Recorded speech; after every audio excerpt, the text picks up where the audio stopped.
बच्चों, 100 शब्द प्रति मिनट गति का डिक्टेशन। Yes, start.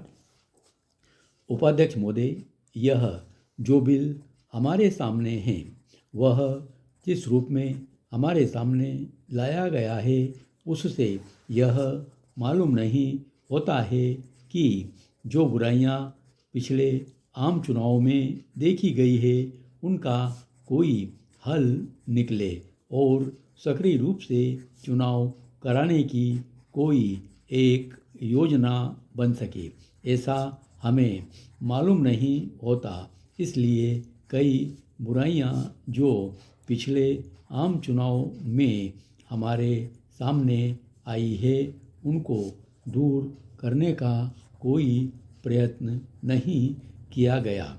इसमें कई बातें ऐसी हैं जिनको ठीक किया जा सकता था।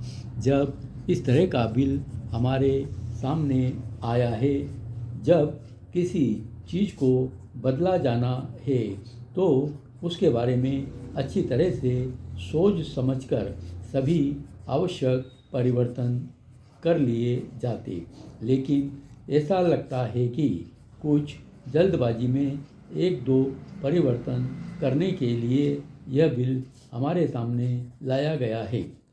मैं कहना चाहता हूँ कि भारत में जिस ढंग से आम चुनाव कराए जाते हैं उससे हम इस देश में प्रजातंत्र कायम रख सकेंगे। यह नहीं माना जा सकता। अगर आप ऐसा मानते हैं तो मुझे केवल यह कहना पड़ेगा कि एक बड़ी गलतफहमी में हम लोग हैं। जैसा कि कल यहाँ पर कहा गया, बड़े पैसे का चलन इन आम चुनाव में होता है, उसको रोकने की कोशिश होनी चाहिए।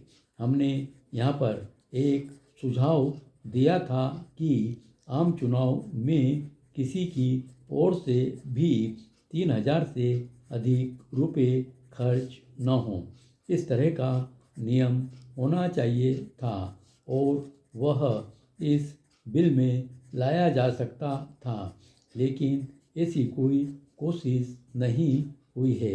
इसमें जो कुछ बताया गया है वह सिर्फ उम्मीदवार की ओर से जो खर्च हुआ उसके बारे में बताया गया है। उसकी पार्टी या उसके दोस्त या ठेकेदार या फ़ायदा उठाने वाले बड़े व्यापारी उसके लिए खर्च करे तो उसके लिए कोई रोक नहीं है। इस प्रकार करोड़ों रुपए खर्च किए जा सकते हैं, इसके बारे में कोई रुकावट इसमें नहीं की गई है।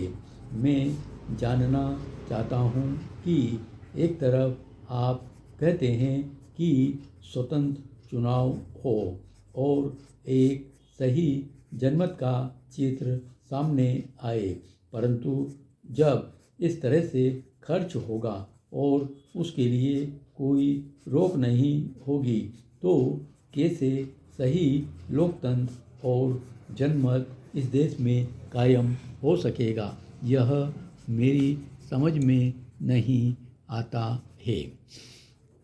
बड़े बड़े उद्योगपति टिकट पाते हैं।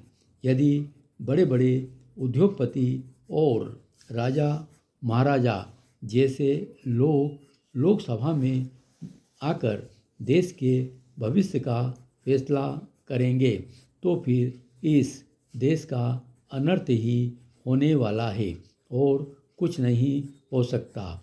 एक तरफ तो सरकार समाजवादी होने की बात कहती है और दूसरी तरफ उनके जो काम है उसको देखने से यह साफ नज़र आता है कि सरकार किस दिशा में जा रही है। बड़े बड़े उद्योगपति जो पैसा खर्च कर सकते हैं उनके बल पर चुनाव लड़ा जाता है। सभापति महोदय, मैं आपका आभारी हूँ कि आपने मुझे बोलने का अवसर दिया। मैं कृषि और सिंचाई मंत्री के अनुदानों की मांगों का समर्थन करने के लिए खड़ा हुआ हूँ। धन्यवाद।